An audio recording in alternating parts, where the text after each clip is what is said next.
Monsieur le maire, bienvenue dans C'est-à-dire. Un centre de vaccination va s'installer à Gennevilliers le 15 mars. Vos réclamations auprès du préfet ont enfin payé? Oui, le préfet, d'abord parce qu'il a eu ses doses de vaccins, a pu ouvrir plus de centres et il a mis Gennevilliers en priorité pour nous permettre de répondre à la demande. Et puis c'était aussi mon argumentation, nous faisons partie des villes les plus touchées par le virus et paradoxalement c'était là où il y avait pas de centre de vaccination. C'était un peu comme la période des tests, où ils faisaient des tests à la Défense et ici à Limoulineau, mais pas à Gennevilliers. Donc ça, c'est une bonne nouvelle. Maintenant, il nous faut arriver à le mettre en place et en œuvre. Vous allez avoir suffisamment de doses?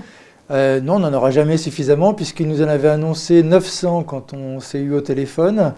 Le courrier me dit 740, et là, en ce moment, on attend pour savoir le vrai nombre de doses, puisqu'on a eu un deuxième courrier du préfet qui était un rectificatif qui ne me précise pas le nombre de doses à nouveau. C'est le préfet qui décide? C'est pas le préfet qui décide, il y a une dotation d'État, après il a réparti. Enfin, oui, c'est lui qui décide cette répartition. Donc on attend pour savoir. Autre sujet, la métropole du Grand Paris engage une consultation à partir de ce mardi 9 mars sur la mise en place d'une zone à faible émission à l'intérieur du périmètre de l'A86. Donc c'est à partir du 1er juin prochain.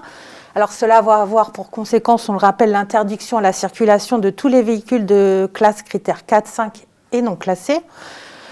Alors sachant qu'elle va se mettre en place de toute manière au 1er juin, en cas ça sert de consulter les habitants de la métropole? C'est une bonne question de la part de la métropole.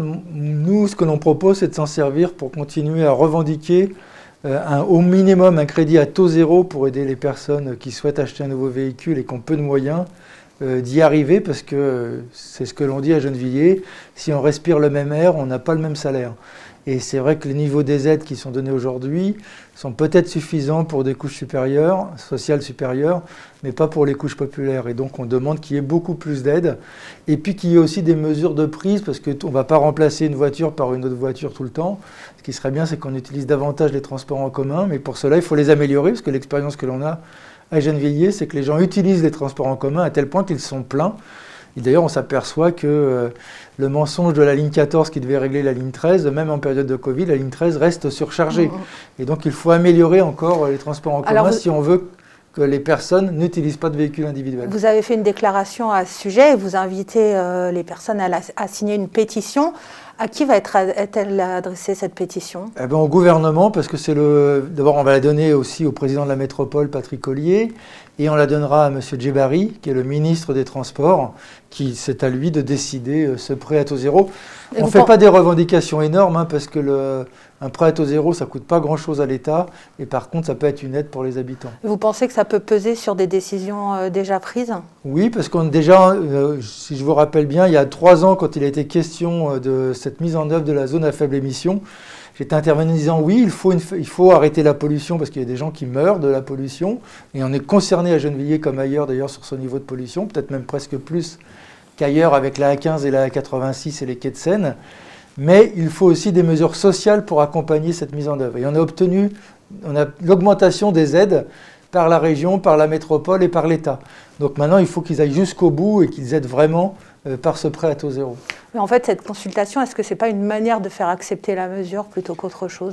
Certainement de la part de la métropole et de l'État. Pour notre part, ce qu'on propose, c'est de faire une prise de judo et de s'en servir pour faire en sorte que toutes les personnes de la région métropolitaine, enfin de la métropole, revendiquent ce prêt à taux zéro. Si vous ne signez pas, à quelles contraintes vous engagez-vous? Il y a un risque. Le risque, il faut savoir déjà que cette mise en œuvre de la ZFE se met sous une contrainte de l'Europe qui peut mettre plusieurs millions d'euros d'amende à l'État si rien n'est fait en zone en faible émission. Cette amende peut aller à la métropole, donc la métropole le fait. J'imagine que si une collectivité locale ne met pas en œuvre, elle risque de prendre l'amende, elle. Donc ça, il y a un vrai risque, on verra, mais pour l'instant, ce que je propose, c'est d'utiliser ce moyen de pression jusqu'au bout. Et les habitants, s'ils ne respectent pas ces mesures, à quelles contraintes ils s'exposent? Ils risquent des amendes, d'autant que la métropole et l'État va chercher à utiliser les caméras de circulation sur Paris, toutes les villes autour de nous et les nôtres, pour reconnaître les plaques d'immatriculation et à partir de là, de savoir si elles peuvent ou pas circuler.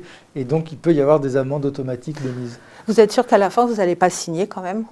Je suis sûr de rien, moi, surtout si les personnes et les gens ne signent pas la pétition et qu'il y a peu de personnes qui réagissent. Je signerai, ça voudrait dire que personne ne cherche à avoir de prêt à taux zéro. S'il y a beaucoup de monde, ce sera un moyen d'être plus fort. Mais si personne ne réagit, ben je signerai, ça veut dire que tout le monde s'en fout. On arrête là, on se retrouve la semaine prochaine dans C'est-à-dire.